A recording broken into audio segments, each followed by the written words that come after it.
Muito obrigado, buongiorno, bem-vindo. Obrigado pela presença, senhoras, senhores.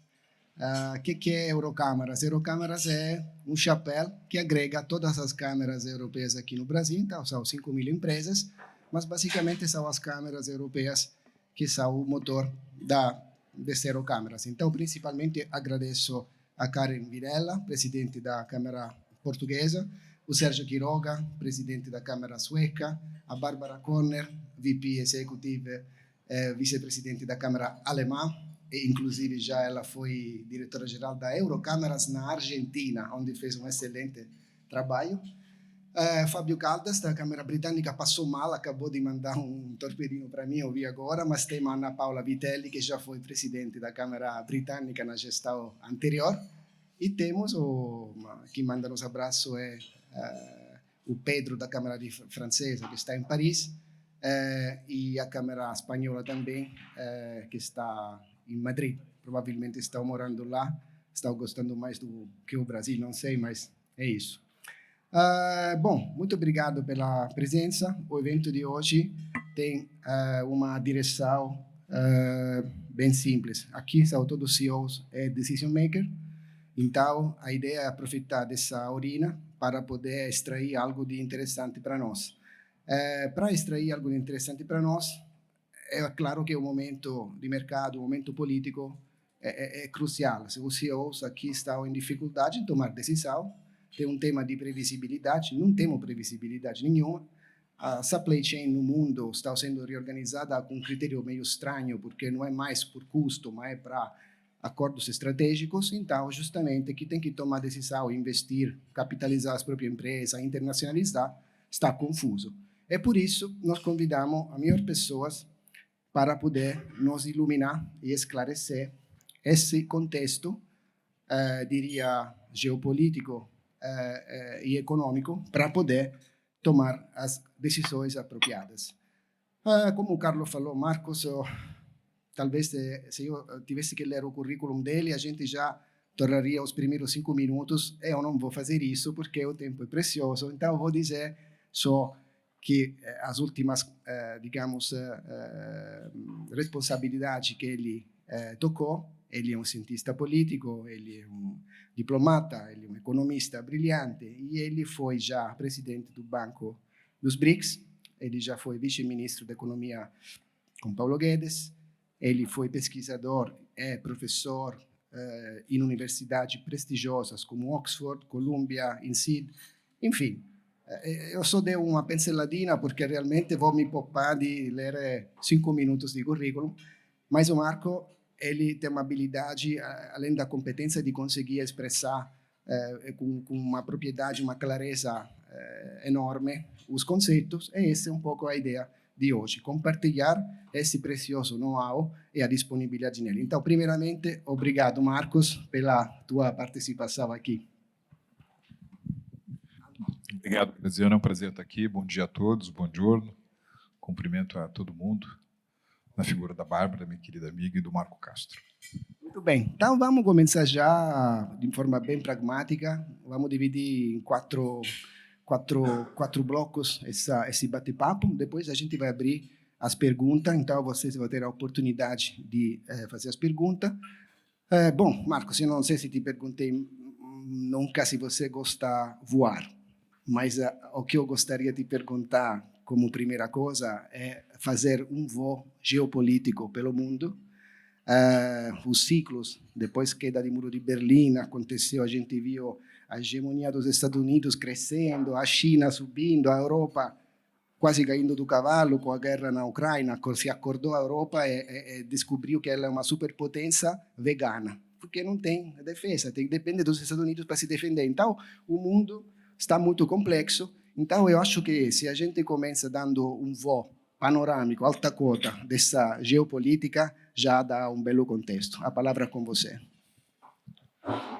Bom, Graziano, você sabe que até essencialmente o trabalho do grande economista John Maynard Keynes, nos anos 30 do século passado, os economistas não faziam uma distinção muito grande entre o foco na firma, no consumidor e no empreendedor, né, que é a microeconomia, e o foco nos grandes agregados econômicos, que é a macroeconomia. Não havia essa diferença, era tudo tratado como se fosse uma coisa só. A geopolítica ficou tão central agora na vida da gente, e não é dos países, mas é também na vida das empresas, que eu acho que já é o momento da gente conceitualizar que existem eventos que são microgeopolíticos, que ninguém se engane com a palavra micro, quer dizer, os eventos microgeopolíticos são extraordinariamente impactantes, no entanto, eles transcorrem num arco de tempo um pouco mais curto, um arco de tempo que geralmente tem a duração dos mandatos eleitorais das democracias representativas no Ocidente, né? 4, 5 anos. E você tem eventos macro-geopolíticos, né? Que são eventos, mais uma vez, extraordinariamente reverberadores, mas que transcorrem num intervalo de tempo mais amplo, um intervalo geracional, 20 a 25 anos. Né? Então, assim, do ponto de vista micro-geopolítico, a coisa mais importante que está acontecendo, e você iniciou, Graziano, a sua fala com uma metáfora aeronáutica, né? É aquela sensação de que você está num avião e, de repente, você ouve aquela voz: senhoras e senhores, por favor, retornem aos seus assentos, afivelem os cintos, porque nós vamos atravessar uma área de trumpulência, certo? Uma área de trumpulência. E como o Marco e eu já conversamos algumas vezes, essa noção de trumpulência, ela se alimenta de 3 jogos de palavras, né? O primeiro é um jogo de palavra com a própria turbulência, né? Que a turbulência é um fenômeno da física, né? Quando você tem um deslocamento no espaço de um determinado corpo, de um determinado veículo, e por conta de uma série de atritos, né? Inclusive a resistência do ar, você gera uma situação de desconforto, de desprazer para aqueles que estão no interior do veículo. Então você tem turbulência porque os Estados Unidos anunciaram a saída da Organização Mundial da Saúde, escantearam a Organização Mundial do Comércio, arrumaram um contencioso sério com os seus 2 vizinhos geográficos e também sócios, né? O México e o Canadá são sócios desde o início dos anos 90, na área de livre comércio da América do Norte, né? NAFTA, que depois, na primeira presidência Trump, foi rebatizado de USMCA. O contencioso comercial é também importante com a Europa. Houve a imposição de um véu, depois de um lençol, depois de um cobertor, depois de uma manta sobre as exportações chinesas, né, para os Estados Unidos. Então, essa toda é uma situação de turbulência.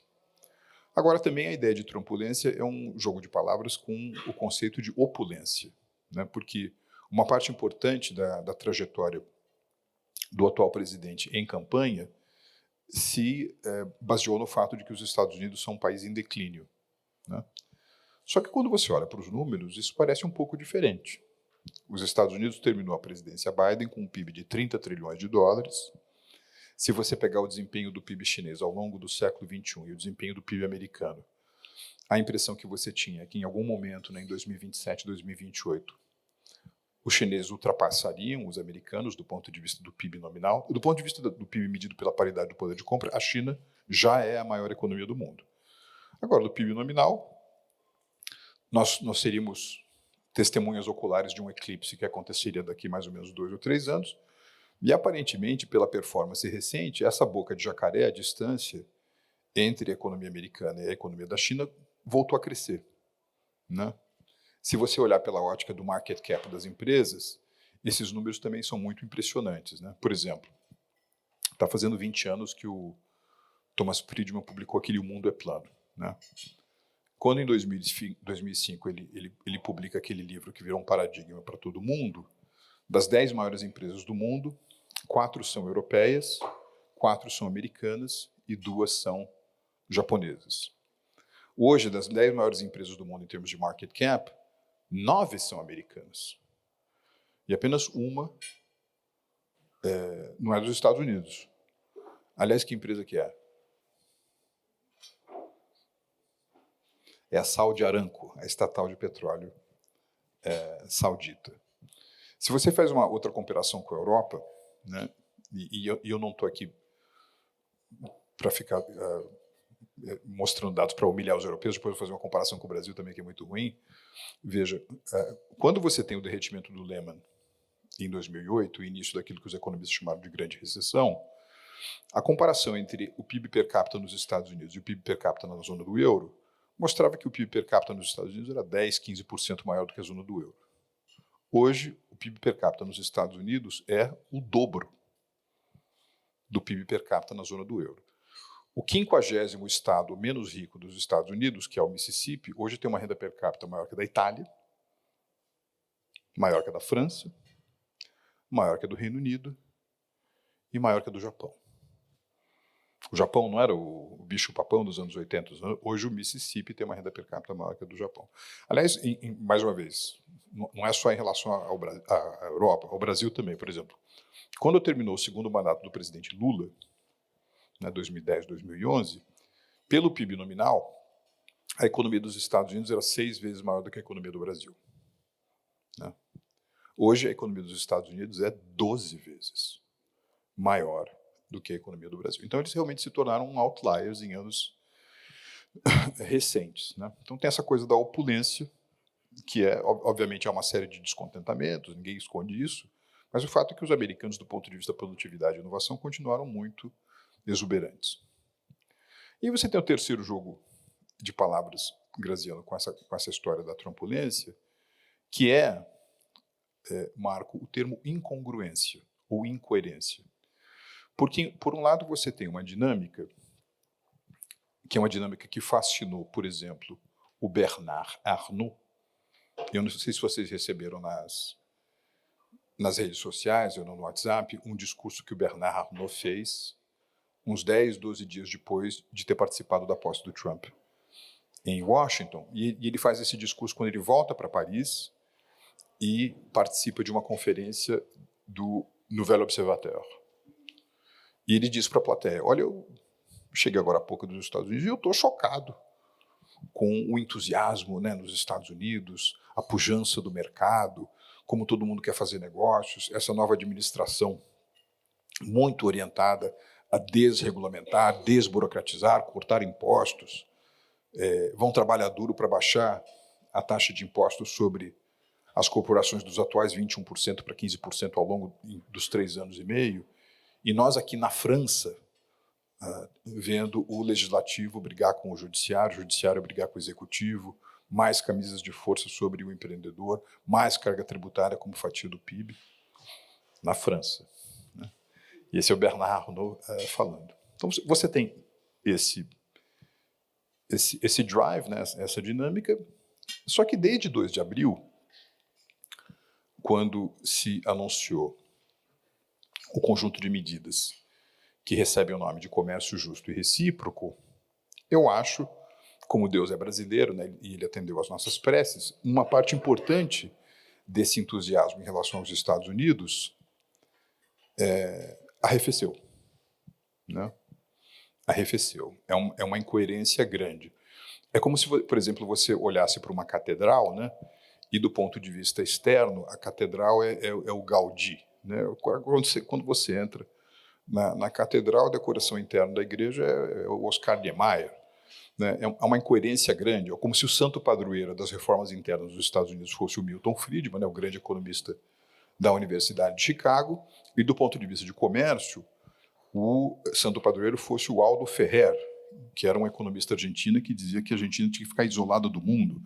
Ele escreveu um livro famoso chamado Vivir con lo Nuestro, que não podemos depender dos outros, fazer comer, nós temos que viver com aquilo que a gente tem, uma espécie de sentimento indigenista, autárquico, que eu acho que combina pouco, seja com a trajetória dos Estados Unidos, seja com as razões pelas quais um escocês, em 1776, publicou um livro chamado A Riqueza das Nações. Então, isso tem levado a uma série de problemas. Graziano dizia agora há pouco das chamadas Global Supply Chains, que estão sendo redesenhadas. Esse é um fenômeno anterior à trumpulência, é um fenômeno que obedece também a outras fontes de influência, mas no caso dos potenciais efeitos colaterais resultantes das medidas do dia 2 de abril, isso vai machucar os Estados Unidos e vai machucar as empresas americanas. Vamos pegar, por exemplo, um caso bem concreto.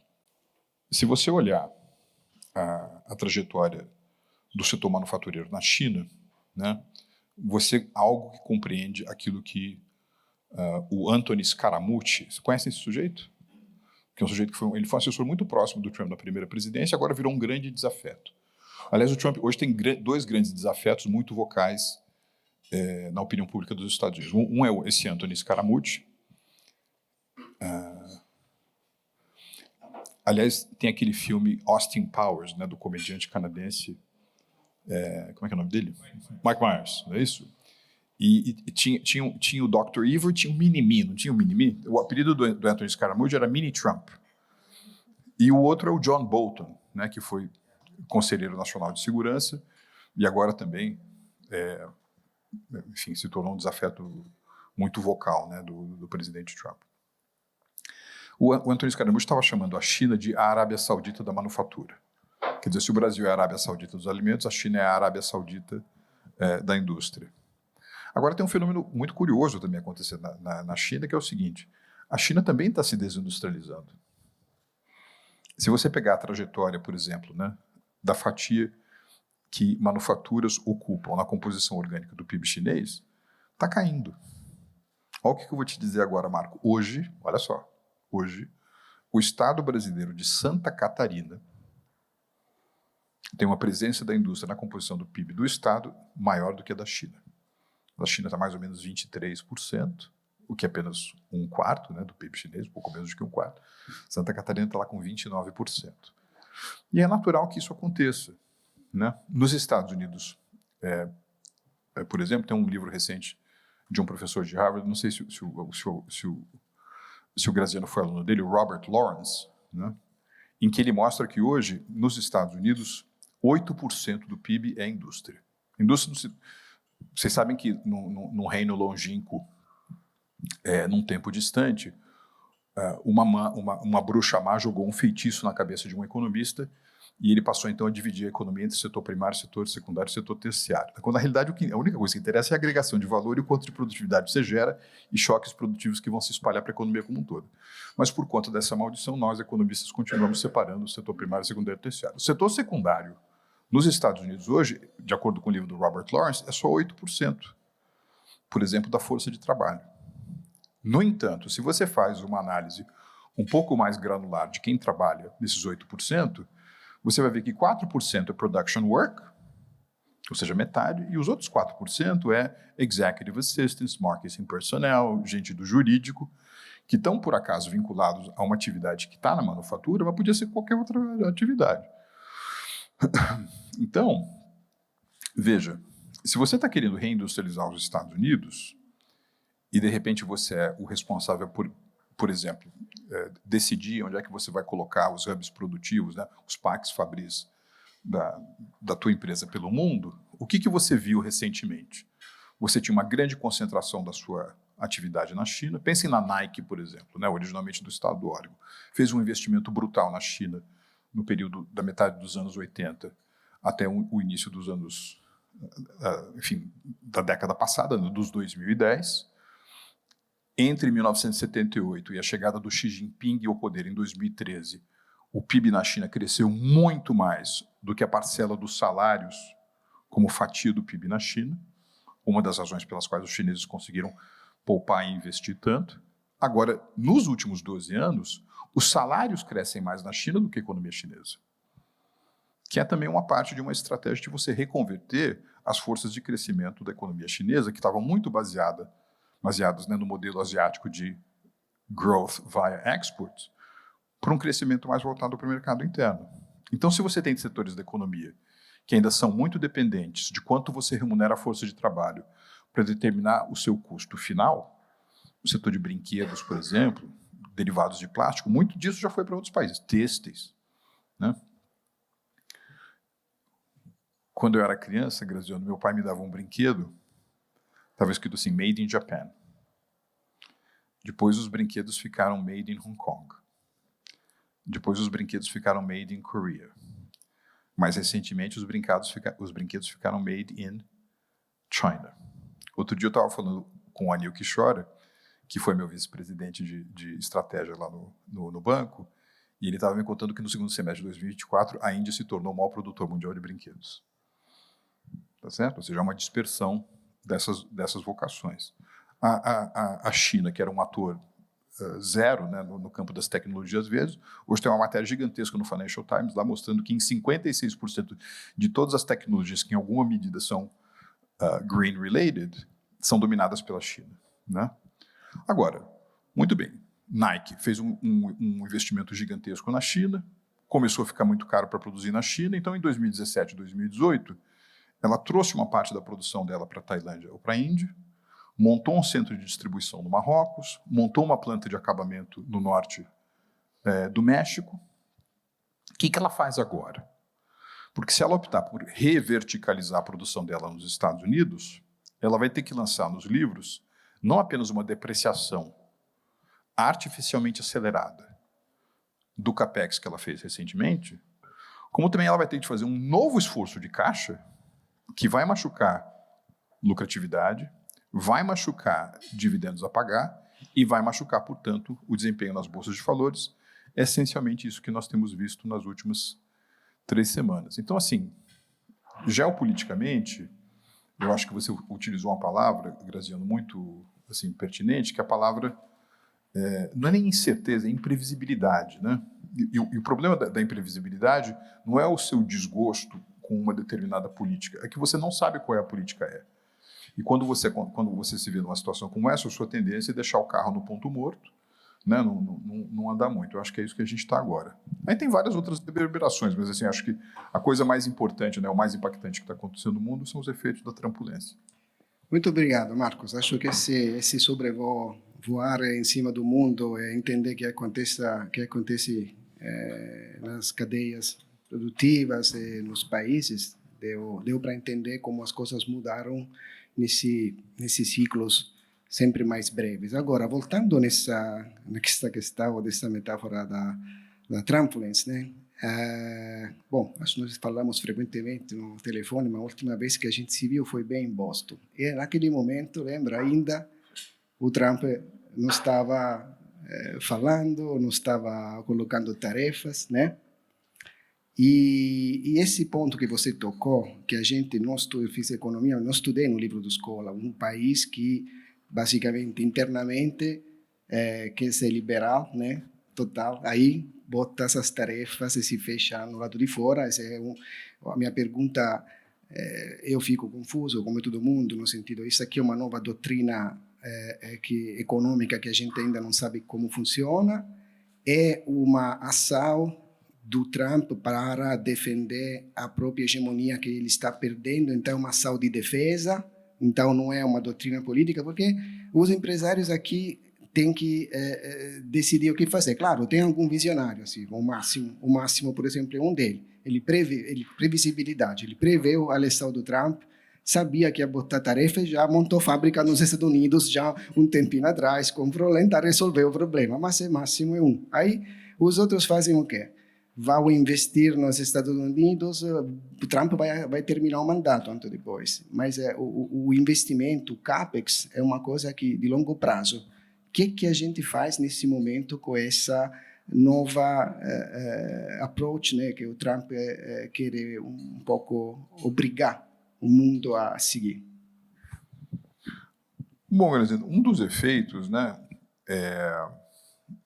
que isso está gerando é o que eu gosto de chamar de o romance entre bicudos, né? Porque no Brasil, você sabe que na sabedoria popular a gente diz que 2 bicudos não se beijam, né? Bom, nesses últimos meses está cheio de bicudos se beijando. Né? Você vê, o Japão e a China, né, que têm contenciosos históricos, voltaram a falar muito proximamente, estão andando de mãos dadas. Ontem mesmo, né, tinha uma declaração por parte das 2 chancelarias, né, dizendo que eles iam coordenar posições para se contrapor ao novo protecionismo nos Estados Unidos. Eu estou numa entidade sediada em Viena, um think tank, que tem um ex-primeiro-ministro da Áustria, tem um ex-vice-chanceler da Alemanha, tem um acionista da maior empresa da Alemanha, E estava todo mundo muito preocupado, né? Nós fomos juntos a Pequim em novembro do ano passado. Todo mundo preocupado com esse divórcio, né, esse decoupling também entre Europa e China. Europa e China voltaram a namorar. Aliás, a Europa chama, te falo o lado europeu, a Europa chama isso de de-risking. De-risking, de-risking é claro, né? É um eufemismo, né, para decoupling. Mas, na realidade, quer dizer, quinta-feira da semana passada, né, Ursula von der Leyen anunciou para o início de agosto a maior missão comercial da história da União Europeia para Pequim, né? E mesmo em relação à União Europeia e Mercosul, né, eu fui o negociador brasileiro em nome do Ministério da Economia do acordo, quando o acordo foi concluído pela primeira vez em junho de 2019, né? E a nossa expectativa naquela época é que o acordo ia passar por um processo de apreciação legislativa no Parlamento Europeu razoavelmente célere. Só que aí aconteceram uma série de infortúnios, né? Quer dizer, teve aqueles incêndios florestais no Brasil, Leonardo DiCaprio criticou, né, as girafas e hipopótamos que estavam sofrendo muito na Amazônia com esses incêndios. O governo Bolsonaro também não soube responder, acabou se atrapalhando na comunicação. Deu uma ziquezira lá grande, o que, obviamente, forneceu matéria-prima para os protecionistas na Europa. Aí acontece aqui no Mercosul um incidente de grandes proporções, que é a eleição do Alberto Fernandes na Argentina, que disse que não ia mais prosseguir com o acordo. Aí me parece que os franceses e os poloneses foram se esconder atrás dos argentinos. Ora, foi o presidente Trump ser eleito ano passado, rapidamente os negociadores europeus tiraram o acordo da gaveta e falaram assim, quer saber de uma coisa? Vamos reconcluir, né? O atual governo, que emendado no texto final, queria tirar essa parte de compras governamentais. É uma pena, porque ao tirar partes governamentais, o Brasil não apenas diminui competição, concorrência no campo de eficiência e transparência das compras do Estado, mas ele também fica mais longe da OCDE, que eu acho que era um objetivo importante do Brasil, sobretudo para atrair recursos de investidores institucionais que utilizam as regras da OCDE como uma bússola importante. Então, mais uma vez, me parece que ganhou um novo alento Mercosul e União Europeia, porque você tem a presença de uma política unilateral de comércio no mundo. Agora, sobre onde investir nesse mundo, Graziano, deixa eu vender um pouco aqui o peixe do Brasil. Para aqueles que são brasileiros aqui, acho que todo mundo jogou na adolescência, eu de vez em quando jogo até hoje, aquele joguinho War. Conhece esse joguinho da Grow War? Sim. Que, aliás, é uma das razões pelas quais a gente sabe da existência de Dudinka, Labrador e Vladivostok, né? Quando você joga no... Então é o seguinte, quando você joga War, é um jogo em que você pode jogar Conquista ao Mundo, aí demora o dia inteiro, ou você pode jogar com objetivo, né? Você ganha uma carta e na carta está escrito assim, o seu objetivo é conquistar a América do Norte e a Oceania. Então, veja, se você está naquele mundo graziano do Thomas Friedman, no Mundo é Plano, 2005, você olha para a China e vê a China crescendo 10%, 11%, você vai dizer o seguinte, bom, aumentar a minha exposição, a minha alocação para a China é uma boa ideia. Você olha para a Rússia, né? Um país gigantesco, cheio de recursos naturais, gente inteligentíssima. Praticamente toda manifestação da alma humana você tem um grande protagonista russo.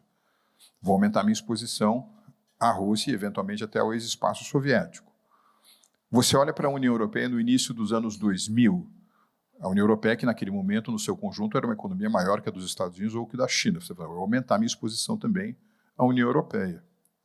Ora, se você traz a sua máquina do tempo para o presente, você tem que fazer, mais uma vez, dispersão de portfólio, né, ou variação de portfólio, todos esses pontos brilhantes de 20 anos atrás, hoje estão com a luz piscando mais fraca. E aí, quando você compara essa situação com uma conjuntura em que tem muita insegurança alimentar no mundo, muita insegurança energética, que ninguém se engane, essa história de capex verde, de descarbonização, vai continuar. Me parece uma grande chance para a América do Sul e uma grande chance para o Brasil. Então, você vai ter sobre essa resposta de onde investir. Você tem uma força que eu acho que é mais estrutural, que está olhando para além dos ciclos político-eleitorais, que vai continuar vindo forte, né? Nesse intervalo de 2021 até 2024, se você pegar os dados da OCDE sobre fluxos de investimento estrangeiro direto, o Brasil foi para a segunda colocação no mundo. Muito disso é fusão e aquisição, mas muito disso é investimento greenfield, tá certo? Desculpa te interromper, mas tem uma pergunta bem que se encaixa nessa linha que você está comentando. O Brasil tem commodities, está nessa green economy na frente. Porém, a Europa, o mundo inteiro está interessado no Brasil, de fato, até tem cara que fala que quer exportar o hidrogênio, que é meio estranho. Mas como é que o Brasil transforma em capital geopolítico isto? Ou seja, não só se tornar, ou como continuar dando só commodities, né, sendo visto pelo mundo, tem água, tem graus, tem a economia verde, mas sempre exportando commodities, então o gringo aproveitando do Brasil como plataforma. Como é que o Brasil conseguiria reverter isso e se tornar protagonista e capitalizar do ponto de vista geopolítico esse momento da green economy, já que está na frente? Então, Graziano, vamos supor que eu e você fôssemos fazer o seguinte jogo, né?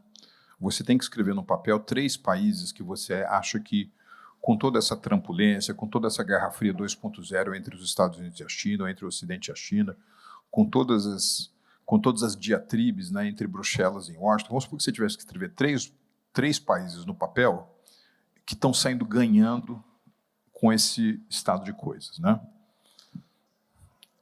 Quais são os 3 países que você colocaria? Então, eu colocaria Singapura, por conta de ela acabar absorvendo uma parte importante de atividades que estavam realizadas ali em Xangai ou na China, sobretudo atividades financeiras, né?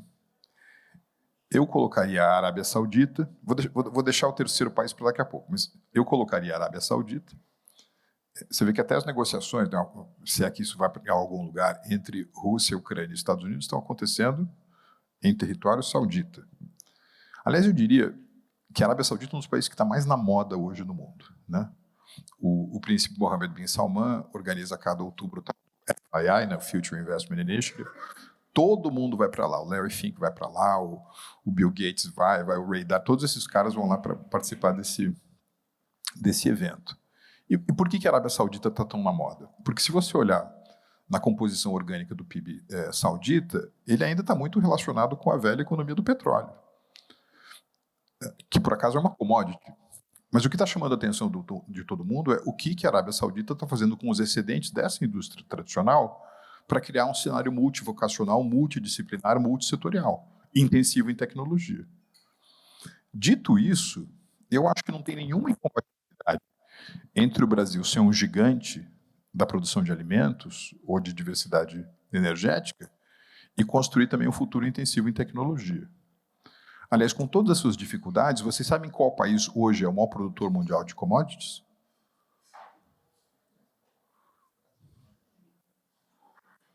O maior produtor mundial de commodities é os Estados Unidos. E não há nenhuma possibilidade entre você ser um grande produtor de commodities e ter o Vale do Silício, ter uma indústria muito inovadora também, né? Agora, o que atrapalha, entre outras coisas, o que atrapalha o Brasil de uma maneira assim, super básica e estrutural, né? Veja, eu estava falando agora há pouco do fascínio que essa dinâmica de liberalização interna gerou em alguns agentes econômicos nos Estados Unidos. Então, vejam, hoje a carga tributária como percentual do PIB no Brasil é 32%. Nos Estados Unidos, antes da presidência Trump, ou seja, no final da presidência Biden, a carga tributária como percentual do PIB é 27%. Se os Estados Unidos, nesses próximos 3 anos e meio, conseguem diminuir ainda mais o peso dos impostos na economia, a economia americana vai ficar mais parecida com uma economia emergente do que com os primos ricos deles da Europa ou da Ásia-Pacífico. Então, nesse momento que você tem várias empresas do mundo diminuindo a sua exposição a risco na China, vem a questão, onde é que você vai apoiar o seu negócio de novo? Você vai apoiar na Índia, onde a carga tributária com percentual do PIB é 19%, Nos Estados Unidos, onde a carga tributária como percentual do PIB é 27%, com tendência de queda, ou no Brasil, que mesmo depois da reforma tributária, terá uma carga de impostos sobre o PIB de 32%. Então, veja, nós estamos em 32%, a média dos mercados emergentes é 20%. Se você percorrer metade da distância, ou seja, se você ficar parecido, no caso do Brasil, um pouco mais com os Estados Unidos, percorrer metade do caminho, você tem 6% do PIB para as empresas investirem em pesquisa, desenvolvimento e inovação, que no limite é a antessala para você fazer a reconversão das suas vantagens comparativas ricardianas para as suas vantagens competitivas intensivas em tecnologia. O que você precisa disso? Você precisa de algum tipo de comprometimento, porque é o seguinte, você não pode baixar a carga tributária sendo um ator do setor privado. Só o governo pode fazer isso, né? E para você fazer isso de uma maneira consistente, você precisa calçá-la, associá-la, criar um cordão umbilical entre reforma dos impostos com reforma administrativa e reforma do Estado, senão você não consegue. Nós não temos esse compromisso hoje no atual governo brasileiro, pelo contrário, nós estamos taxando mais, né? Taxar. Obrigado, mas que eu vou fazer a última reflexão com você, depois vou deixar abertos aqui a perguntas e respostas, porque o evento aqui é de tudo nosso, então quero que tenha curiosidade possa estender para vocês. Parto desse ponto que você tocou do Brasil e dos BRICS. Primeiramente, você acha que faz sentido ainda falar de BRICS?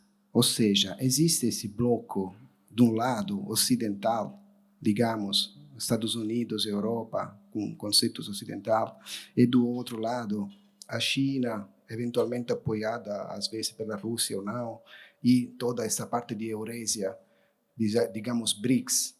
Faz ainda sentido falar de BRICS? Tem uma convergência de interesses entre os BRICS? E, finalmente, emendo com esse último conceito que vai na B do Brasil, daqui a 1 ano e meio a gente vai ter eleição de novo, então como é que o Brasil vai se...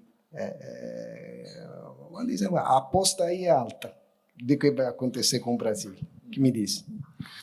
Graziano, é interessante, né? Por exemplo, eu não vi nenhum oficial da atual presidência dos Estados Unidos pronunciar a palavra West, né, ou no sentido de Ocidente, desde o dia 20 de janeiro. Não vi. Aliás, tem 2 chefes de governo, né, que têm falado ainda sobre o Ocidente nesses... Enfim, se você pegar do dia 1º de janeiro de 2025 até hoje, né, 24 de abril de 2025, você tem dois chefes de governo no mundo falando sobre o Ocidente em praticamente todo o pronunciamento. Alguém poderia adivinhar quem são? Quem? Giorgia Meloni é uma delas, sem dúvida alguma. Aliás, na visita recente agora em Washington, ela falou muito sobre o Ocidente. Foi uma grande visita, aliás, talvez a melhor visita de chefe de governo a Washington desde que começou. E quem é o outro?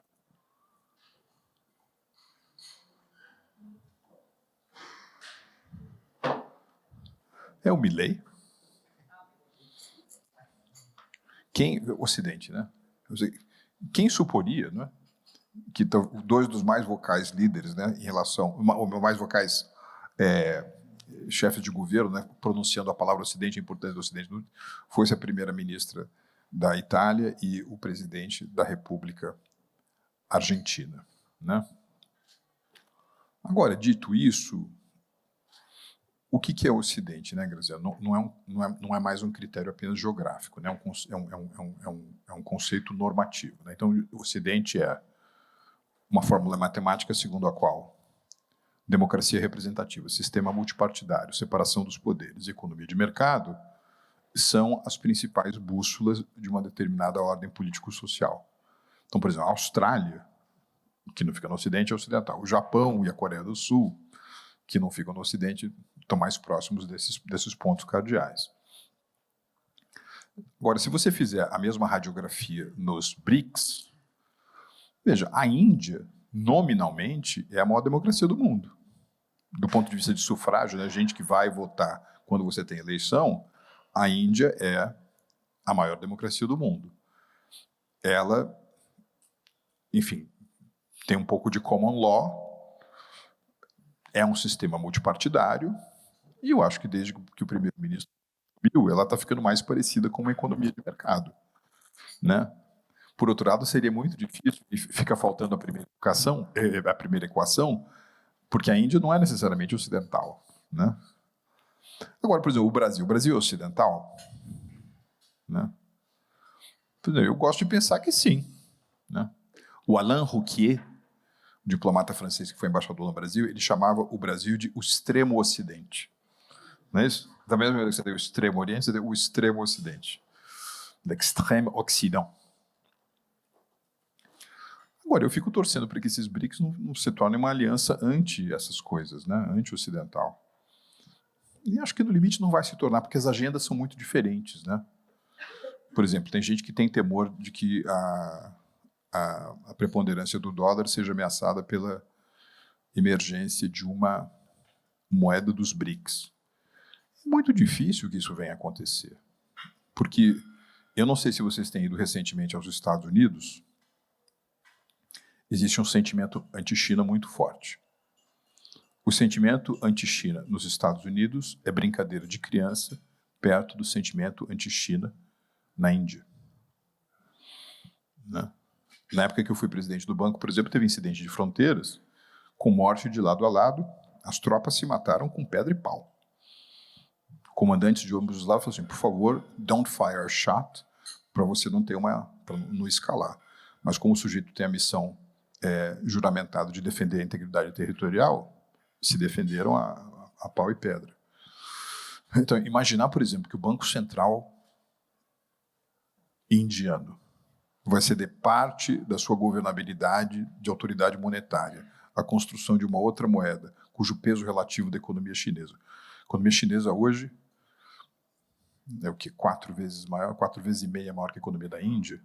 É uma coisa que não vai acontecer, né? Quer dizer, quando eu estava lá, a ideia era um pouco... Bom, BRICS é uma espécie de clube de elite, né, das economias emergentes, vamos tentar fazer a agenda avançar onde tem interesse comum. Então, por exemplo, mobilizar capital de longo prazo para combater déficit de infraestrutura. Pô, legal, vamos fazer isso daí. Agora, em outras agendas, não dá para caminhar com eles.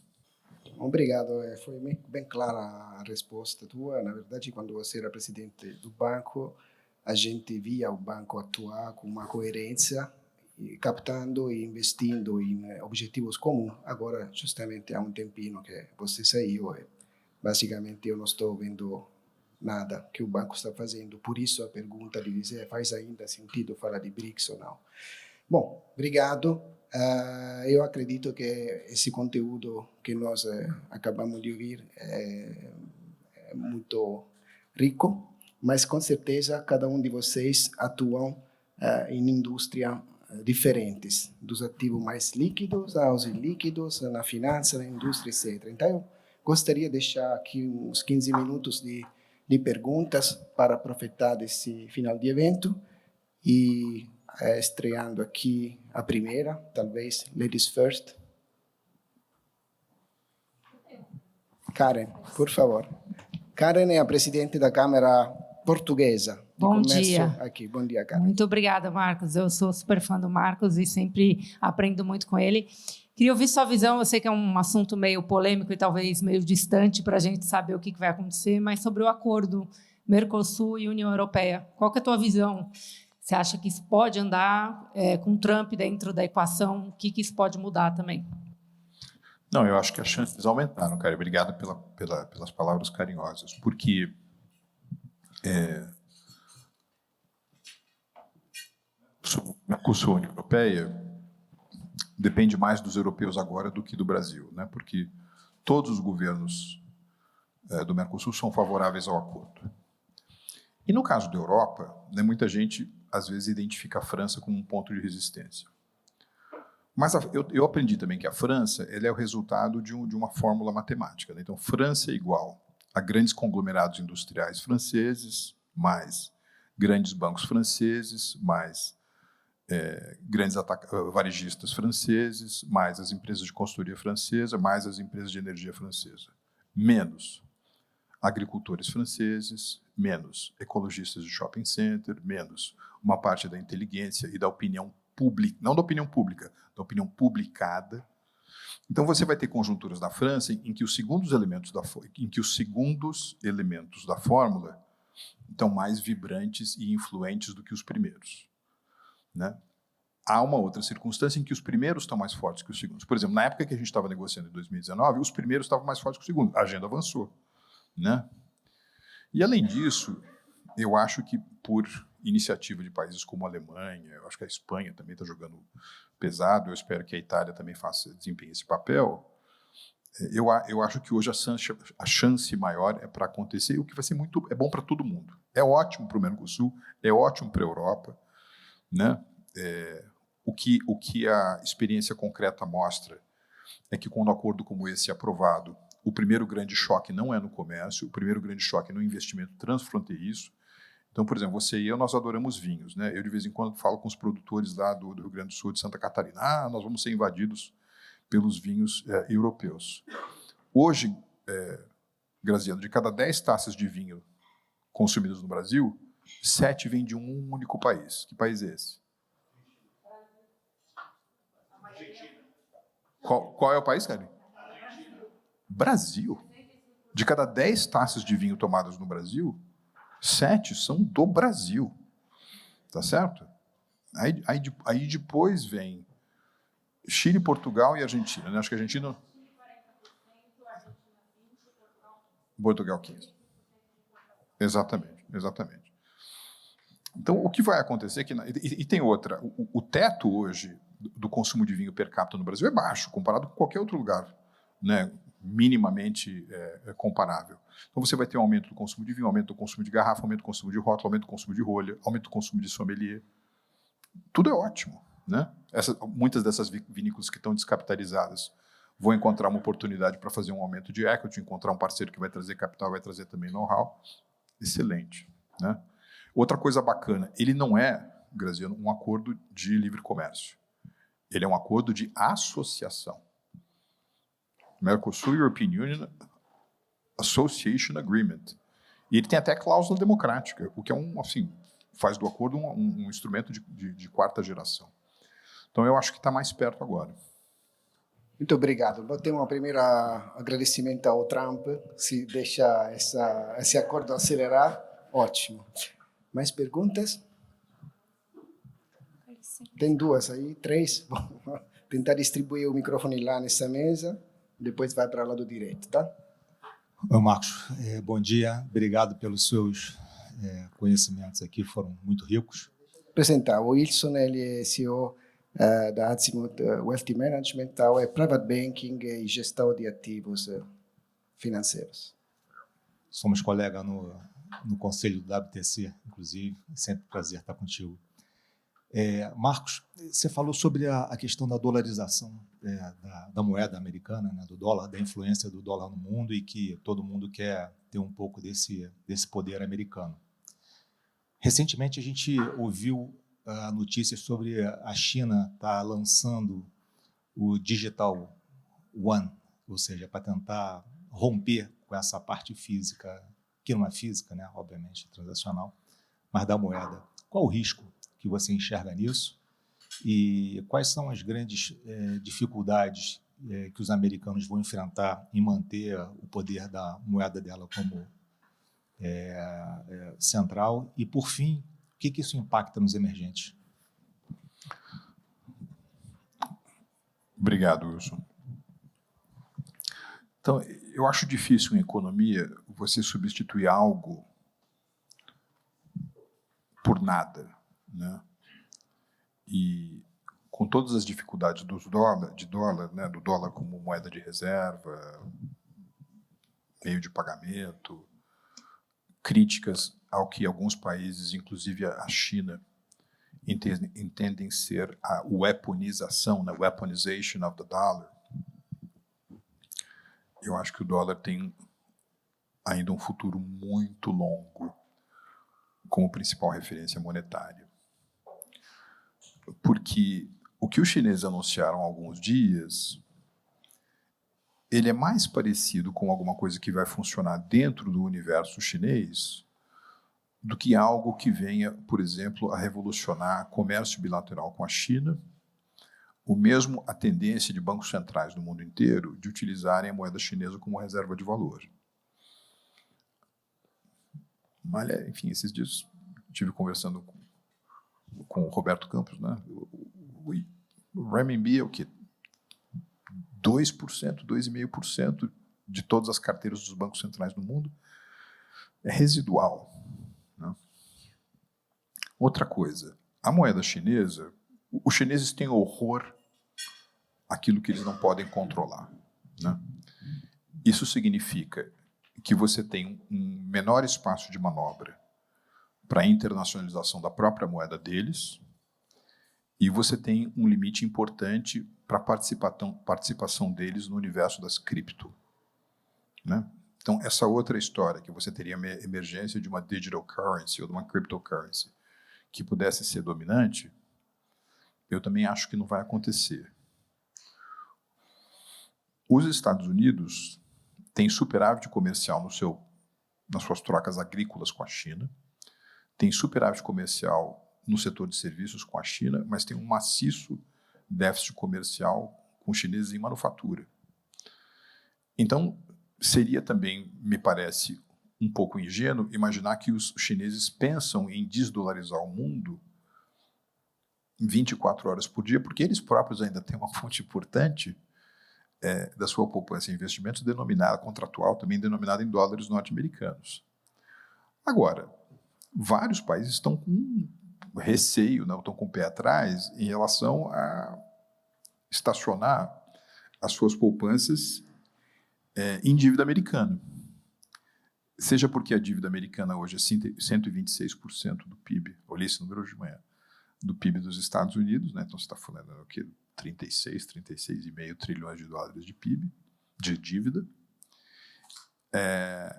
Agora, quando você olha para a parte que é dívida soberana, ou seja, dívida do comércio, dívida dos Estados Unidos, governo dos Estados Unidos com foreign governments, as alíquotas estão caindo. Os chineses que já tiveram 1,5, 1,6 trilhão das suas reservas denominadas em papéis norte-americanos, hoje eles têm 700, tá? Menos da metade. Hoje o principal credor soberano do governo americano é o Japão, não é mais a China. Agora, como você não tem uma alternativa crível e factível, você vai continuar a utilizar o dólar, na minha opinião, durante bastante tempo. E tem outra, ainda que a economia chinesa ou outras economias venham a ganhar espaço relativo na composição do PIB mundial, a própria experiência da economia americana e da moeda norte-americana mostra um certo descasamento. Foi nos anos 70 do século XIX que os Estados Unidos ultrapassaram a Inglaterra como maior economia do mundo. Agora, quando é que o dólar virou realmente para valer a referência contratual de reserva de valor, de pagamento internacional? É uma coisa mais próxima dos anos 60 e dos anos 70. Então, há um intervalo de tempo entre o momento da ultrapassagem, entre tamanhos de economia relativos, e quando a moeda daquele país se torna a principal referência do mundo. Então, eu acho que ainda vai para o dólar em um longo tempo. Um longo tempo. Agora, nesses últimos, quer dizer, do dia 2 de abril para cá, você tem um fenômeno que eu não consigo lembrar, que eu não consigo identificar em outro momento histórico, que é o seguinte. Quando você tem um aumento do estoque de instabilidade no mundo, e às vezes o aumento desse estoque de instabilidade vem também por exemplo, da perda de atividade das bolsas nos Estados Unidos, a caudalosidade dos investimentos em títulos americanos, em papéis americanos, aumenta. Você tem aumento do risco no mundo, você tem aumento da demanda por títulos americanos. Nesses últimos dias, você tem aumento do risco no mundo, aumento da incerteza do mundo, e você tem, enfim, as pessoas estão com o pé atrás em fazer alocação para títulos americanos. O Larry Summers, né, o ex-secretário do Tesouro, mostrou isso de uma maneira muito bem. O que mostra que essas incertezas comerciais ou de política industrial acabam cozinhando potencialmente também crises financeiras, né, que têm, digamos assim, hipoteticamente, mais gravidade por conta do momento específico do tamanho do passivo americano. Muito obrigado, Marcos. Graziano, desculpa monopolizar o tempo, mas esse tema é super interessante. Eu tenho visto uma coisa, isso não é nem a pergunta, é um comentário, porque toma muito meu tempo de pensamento.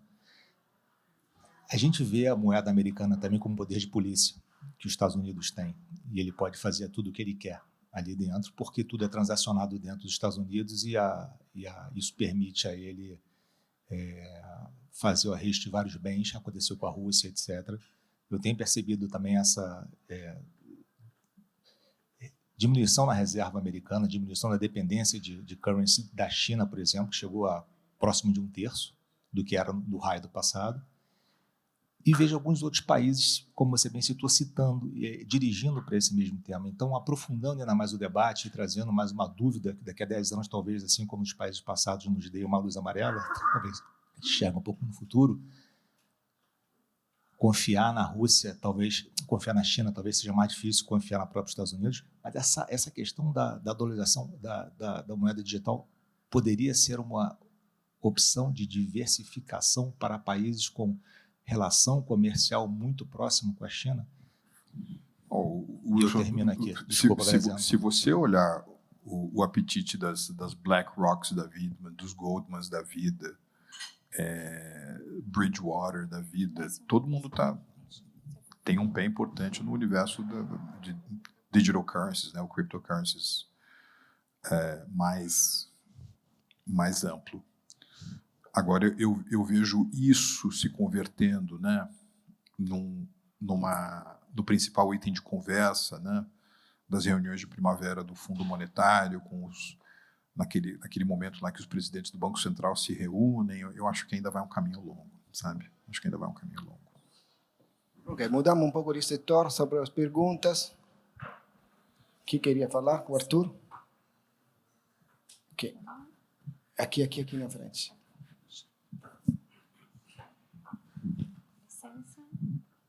Arthur é o CEO de uma empresa que conseguiu organizar ativos ilíquidos, muito líquidos, e conseguir ligar isso aqui a uma divisão que está fazendo bastante coisa. Bom dia a todos, obrigado pela palestra, parabéns. E eu queria escutar a opinião e a visão em relação a uma expressão que eu tenho ouvido ultimamente e que eu não tinha ouvido, e de repente eu percebi que gestores macros e seus economistas começaram a se degladiar sobre o excepcionalismo americano. Se isso tem a ver com o endividamento ou se isso tem a ver com outras características e aptidões naturais do país. E se isso, de alguma forma, essa manutenção da capacidade de fundear esse excepcionalismo tem a ver com o objetivo final do Trump. E essa trumpulência pode ser uma forma de ter um mundo mais parecido com um mundo bipolar, em que ele consegue controlar mais, ou um mundo multipolar, só que muito mais fragmentado, em que ele consegue ainda mais controlar, porque está todo mundo fragmentado e com menos poder. Então, eu queria saber a sua primeira opinião em relação a esse excepcionalismo e o quanto que isso tem a ver com o objetivo final do Trump, na sua opinião. Então, Arthur, eu já ouvi esse termo excepcionalismo saindo de diferentes quadrantes, né? Então, por exemplo, você tem uma fonte de excepcionalismo que é aquele que é o seguinte: os Estados Unidos foi um país inventado. Ao contrário da experiência europeia, né, que está muito vinculado a solo e sangue, os Estados Unidos supostamente é uma ideia, né? Quer dizer, é um quadrado que é banhado por 2 mares e oceanos, tem 2 vizinhos geopoliticamente fracos, você tem ali, enfim, a Constituição dos Estados Unidos, você tem a Declaração de Independência, anyone can be an American, né? Quer dizer, alguns dos secretários de Estado, por exemplo, você sabe que no Brasil, a ordem sucessória é: se o presidente morre, assume o vice-presidente; se o vice-presidente morre, assume o presidente da Câmara dos Deputados. No caso dos Estados Unidos, se o presidente americano morre, assume o vice-presidente; se o vice-presidente morre, assume o secretário de Estado, que é o ministro das Relações Exteriores dele lá. Você já teve um monte que não era nascido nem nos Estados Unidos. O Kissinger, por exemplo, era alemão. A Madeleine Albright nasceu no que antigamente era a Tchecoslováquia, né? Hoje a Tchequia, ou República Tcheca. Então, você tem essa coisa do excepcionalismo. Aí você tem uma outra vertente de excepcionalismo, que é aquela que está relacionada ao presidente Woodrow Wilson, né?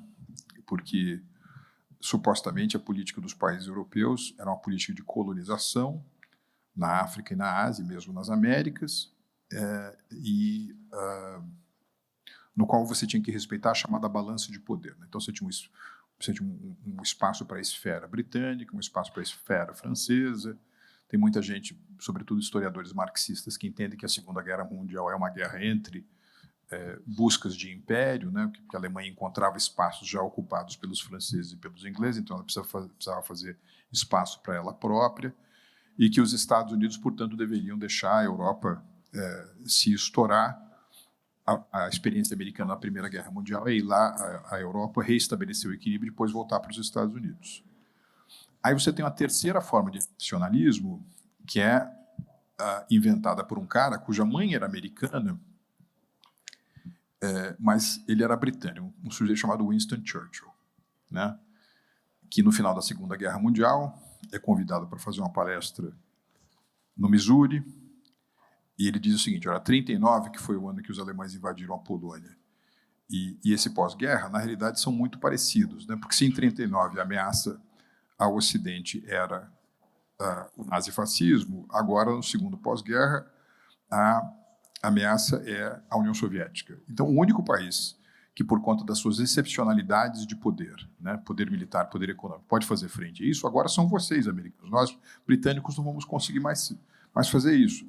Está aqui a coroa, está aqui o cetro, está aqui o manto, agora é com vocês, toquem aí. Quer dizer, o Churchill inventa o excepcionalismo americano como... ele inventa os Estados Unidos como uma superpotência global, né? Agora, mais recentemente, essa expressão excepcionalismo tem sido utilizada por conta da exuberância das prerrogativas de você deter a moeda de reserva no mundo, que é o dólar, né? Mas, mais uma vez, me parece uma crítica que não tem um projeto construtivo alternativo relacionado a ela, né? Muito bem, se critica o dólar como principal referência monetária no mundo. What's the alternative, né? And who's building the alternative? Eu não sei se isso está muito claro. O que talvez, daquilo que você perguntou ou mencionou, que eu não estou muito de acordo, é o seguinte: se você está jogando futebol, ou melhor, se você está, por exemplo, você está assistindo o jogo, você torce para um dos times, né? Você está torcendo para alguns times. Como é que você fica feliz ao final da partida? Quando o seu time ganhou.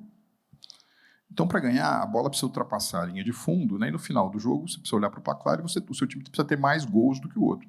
That's how you define victory, não é isso? No vôlei, você precisa ganhar 3 sets. No basquete, você precisa colocar a bola mais na cesta do que os outros. That's how you define victory. Então, agora, em relação ao Trump, como é que ele define vitória, né? Dessas medidas de comércio justo e recíproco? Porque, por exemplo, tarifas não são uma determinante de déficits comerciais. Por exemplo, a Suíça é um dos países mais liberais do mundo.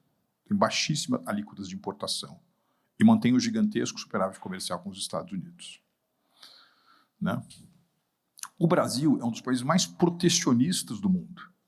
O Brasil é um dos países que consegue a façanha de ter déficit comercial com os Estados Unidos, apesar de todas as tarifas. Então, não há nenhuma medida condicionante. O objetivo é baixar as tarifas dos parceiros comerciais em relação às exportações americanas. Aí você pega o país, por exemplo, que mais cresceu na Ásia nesses últimos 10 anos, que é um país chamado Bangladesh. A renda per capita em Bangladesh hoje deve ser o quê? 2.800, 3.000 dólares. Se o governo de Bangladesh baixar a zero todas as tarifas de importação de produtos americanos e ainda der 100 dólares per capita para cada um dos 180 milhões de Bangladeshis ao longo do ano para comprar só produto americano, sabe o que vai acontecer? O efeito macroeconômico disso? Nenhum. Porque a renda per capita é tão baixa que, apesar das alíquotas inexistentes, os bangladeshis não vão ser um consumidor importante dos grandes produtos americanos. E tem um outro problema também, que eu acho o seguinte: no passado, nos Estados Unidos operavam empresas americanas, na França operavam empresas francesas, na Itália operavam empresas italianas. Agora, essas coisas se misturaram.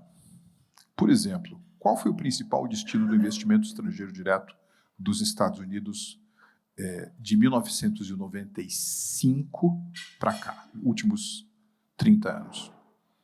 Foi a China. A China. Então, veja, algo que, por exemplo, o Walmart está fazendo de detergente em associação na China, que é exportado para a China, digamos, para a Tunísia, do ponto de vista da contabilidade, entra como exportações chinesas e importações tunisianas.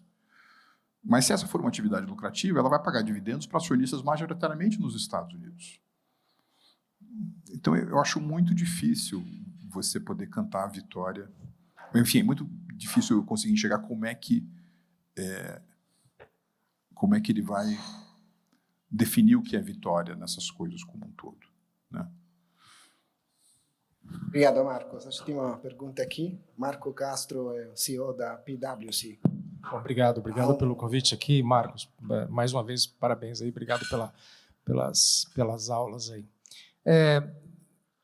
Um monte de oportunidades, um monte de dificuldades, um monte de risco, um monte de incerteza. Acho que ninguém consegue dizer qual é o fim do jogo exatamente, conseguir antecipar isso, mas qual a sua avaliação sobre quando é que isso adquire uma estabilidade, uma normalidade? Você acha que somente quando acabar o mandato dele, quando tiver as próximas eleições intermediárias, você tem uma visão sobre isso? Como é que isso se estabiliza novamente ou como é que isso se recompõe? Tem coisas que não vão se recompor nunca, né? Aquela cena no Salão Oval com Zelensky foi uma quebra de confiança que vai ser difícil recompor essa confiança num diálogo com a potência como os Estados Unidos, mas eu queria te ouvir um pouco sobre isso.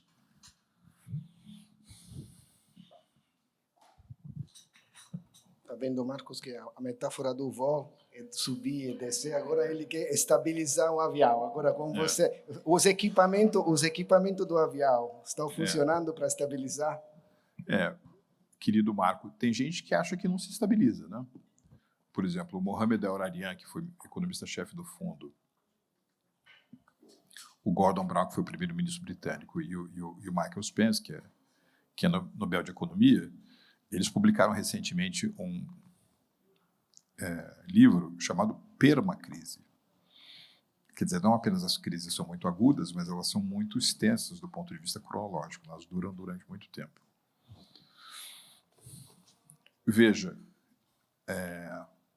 eu estava ouvindo uma análise esses dias do Adam Posen, que é o presidente do Peterson Institute of International Economics, e do Olivier Blanchard. E eles estavam mostrando os movimentos apreciativos dos mercados de ações nos Estados Unidos por dias e depois por horas do dia 2 de abril para cá. Então, toda vez que você tem uma trajetória ascendente do mercado de capitais, é quando surge alguma notícia ou rumor de que as medidas do Trump vão ser revertidas. E toda vez que você tem um movimento declinante, é no contrário, quando você acha que elas vão ser mantidas, né? Então, qual que eu acho que é a aposta de algumas pessoas que provavelmente estão até dentro do círculo mais próximo do Trump, a começar pelo Scott Bessent, né, que é o secretário do Tesouro, e que provavelmente é o primeiro que sente epidermicamente essas coisas. É que você tenha algum tipo de situação que permita à Casa Branca declarar vitória, né? Mais uma vez, com a dificuldade de você definir semanticamente o que significa vitória, né? Porque, mais uma vez, vitória vai significar que os chineses vão comprar mais produtos americanos, vai significar que eles vão baixar tarifas, vai significar que a China vai parar de crescer. Só que é o seguinte, a China não vai a lugar nenhum. Enfim, ela está lá há 4, 5 mil anos, tem um monte de chinês, os caras trabalham pra caramba, tá certo? Comem um monte, consomem caloria adoidado. China is not going anywhere, né? Muito provavelmente o partido que governa a China desde 49 vai continuar. Quando eles fizerem 100 anos, né, da Revolução Maoísta em 2049, ainda vão estar lá. Tem que conviver com esses caras, né?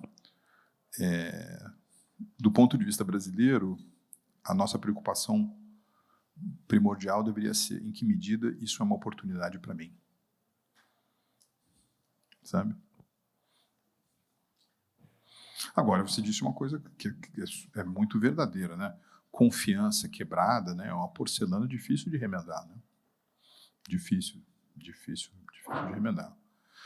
Quer ver em 2 lugares onde eu acho que isso está ficando bastante dramático? Não sei se a Bárbara vai concordar comigo, né? Mas, enfim, eu tenho bastantes amigos alemães. Hoje, na Alemanha, tem uma conversa séria, sobretudo depois daquela visita do J.D. Vance à Conferência de Segurança de Munique, em que ele basicamente disse, se virem aí, de que você não vai poder mais depender do guarda-chuva nuclear da OTAN ou dos Estados Unidos para a própria defesa alemã.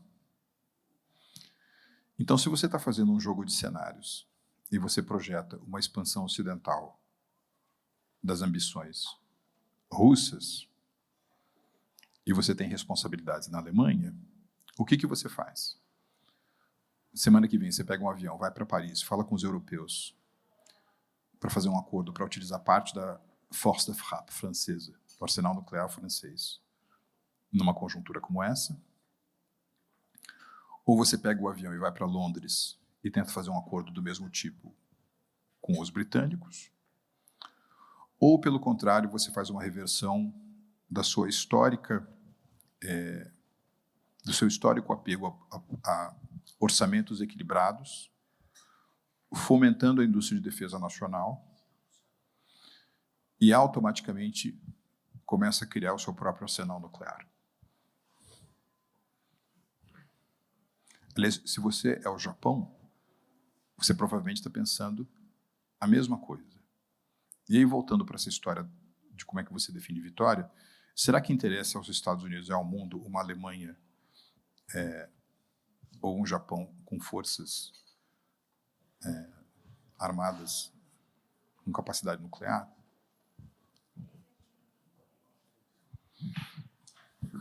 Muito bem. Tem mais A Itália também logo vai querer se armar. Não esqueça a Itália porque já a Alemanha é suficiente. Ana Paula, tem mais espaço para 2 perguntas, depois a gente vai no soft ending do evento, vai ser servido alguma coisa, que quer continuar a conversar, você talvez... Esses papos não tem soft ending, é só hard ending, né? Ana Paula já foi presidente da Câmara de Comércio Britânica, professora em Manchester, agora está tocando o Blue Management Institute. Ana Paula, com você a pergunta. Obrigada, Graziano. Obrigada, Marco, pelas suas falas. Então, eu vou trazer mais uma discussão aqui que você ainda não comentou, só porque a gente continua aquecendo a conversa. Quer falar um pouquinho sobre o Reino Unido. Queria que você comentasse um pouco das relações. Enfim, a gente vem, obviamente, com a saída, né, do Reino Unido da Comunidade Europeia, a Câmara também atuou bastante para olhar essas relações Brasil-Reino Unido e oportunidades que adviram desse momento. Mas como é que, dentro desse contexto que você está trazendo, como é que você está olhando Reino Unido, Europa, Reino Unido e Estados Unidos, e, eventualmente, frentes com o Brasil? A gente tem assinado, né, algumas frentes de acordo para evitar a bitributação, tem frentes aí em andamento ainda pelo governo brasileiro, mas tiveram alguns avanços, ou pelo menos sinalizações de alguns avanços. Como é que você está olhando o Reino Unido em específico nesse tabuleiro, digamos assim? Então, eu acho que, em geral, há um sentimento de arrependimento, né, pelo Brexit. Por outro lado, o orgulho britânico, né, os deixam com uma certa fleuma, né, para voltar a conversar sobre membership. Estão tentando fazer o máximo para que o Brexit seja mais nominal do que efetivo. Em alguns campos não é fácil. Uma coisa positiva para o Brasil é que, nas negociações com a União Europeia, quando os britânicos estavam lá, um dos países que mais apoiava a negociação eram os britânicos, então isso te deixa para fazer um acordo bilateral de maneira mais fácil. Agora, com todo carinho, Ana Paula, nesses últimos 2 anos e meio, diminuiu muito a atenção que os britânicos estão prestando atenção, diminuiu muito a atenção que os britânicos devotam ao Brasil. O Brasil saiu do radar, né? A gente não tem feito coisas relevantes, por exemplo, para apresentação de projetos de longo prazo, sobretudo no setor infraestrutural, para os britânicos, né? Eu acho que talvez seja mais culpa nossa do que deles. Bom dia. Marcos, só queria ouvir rapidamente sua opinião sobre, de fato, como que você enxerga, você comentou da questão de dívida PIB, né, dos Estados Unidos. Eu acho que muito nessa questão de alocação de capital lá se pauta, né, no questionamento da soberania, do endividamento, né, excessivo deles, e essa visão agora é uma tentativa de melhorar fiscal. De fato, se esse DOGE tem alguma questão, né, de alguma visão de futuro no longo prazo que possa trazer de novo, vamos dizer assim, uma sustentabilidade fiscal para os Estados Unidos e essa perenidade econômica que você falou em relação ao globo. Como que você vê isso? Não, ainda que você tenha, como se fosse um cabo de guerra, né? Aquela brincadeira do cabo de guerra, ainda que você tenha gente puxando a corda para o lado certo em eficiência governamental, desburocratização, diminuição de impostos, se essa confusão envolvendo, sobretudo, os impactos nas cadeias globais de valor, das medidas de comércio justo e recíproco, gerarem uma queda da atividade econômica, você pode ter a eficiência que você queira aqui, você vai acabar numa situação indesejável. Hoje, nos Estados Unidos, a força mais forte é a força estagflacionária, né? Aumento de preços com retração da atividade econômica. E não é só críticas do presidente americano ao presidente do Fed, é incompatível, mais uma vez, a coisa da incoerência entre a busca de eficiência interna e a política econômica externa dos Estados Unidos. Se tem assim, uma coisa boa para ver nessa história como um todo, é que a dívida externa americana, aqui entendida por dívida junto a público não americano, ela é relativamente pequena, né? E, portanto, você teria outros... É mais fácil para os americanos lidarem com os households, empresas e fundos do seu próprio país do que lidarem com governos estrangeiros, né? Porque, vamos lá, você tem 36 tri de dívida. Dívida junto a governos soberanos deve ser o quê? 20% disso? A grande maioria é com o público interno americano, né? Eu acho que é mais fácil de rolar. Mais fácil. Bom, muito obrigado. Dívida PIB no Japão é quanto? É mais que isso, né? Com percentual? Dívida PIB no Japão? É mais, deve ser mais. Mas nós no Brasil estamos querendo chegar lá também. Ontem, né? Nós não estamos parados, não. A gente está se movimentando para... Deixa eu ver lá. Você sabe que isso tudo está dando uma grande chance para o Brasil, né? O Brasil está com uma chance linda. Vocês assistiram Conclave? Assistiram? Quem aqui não assistiu Conclave? Pô, vocês têm que assistir. Mas eu vou dar um spoiler só, tá? Você assistiu, Graciano? Conclave tem 2 grandes discursos. Tem o discurso do cardeal Lawrence, que é a homilia, que é um discurso belíssimo, e depois tem o discurso daquele cardeal mexicano que o Papa investiu em Pectory como cardeal em Cabul. E aí ele tem um arranca-rabo, né, entre uma linha mais conservadora e uma linha mais liberal da igreja depois de um atentado terrorista. E aí esse cardeal mexicano se levanta e faz um pronunciamento lindo, dizendo o seguinte: olha, a igreja não é a tradição. A igreja não são os monumentos ou os prédios em Roma. A igreja não é o passado. A igreja é aquilo que a gente fizer de agora em diante.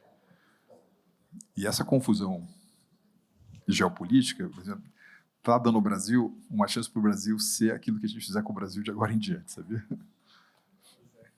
Eu assisti recentemente aos 2 papas. Mas fica bonito, fica assim, ele diz assim, ele faz o discurso em espanhol, né, mas a versão em inglês é assim: the church is what we do next. Eu adorei essa frase, Brazil is what we do next. Eu achei um negócio fantástico, vamos descobrir daqui a 1 ano e meio. Obrigado, Ricardo, do Itaú, principal banco latino-americano. Eu gostaria, então, agradecer ao nosso palestrante. É difícil definir uma palavra só, mas eu acho que o conteúdo que ele compartilhou conosco é muito rico. Luana, acho que tem alguma coisa para ele?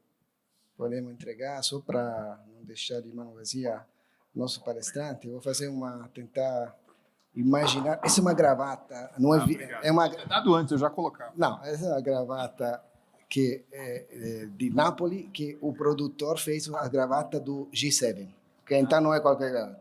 Vamos tentar prever que daqui a 1 ano e meio algum iluminado novo presidente do Brasil resolva apontar o ministro da Economia que entende de economia, e naquele dia você usa essa gravata. Obrigado, Marcos.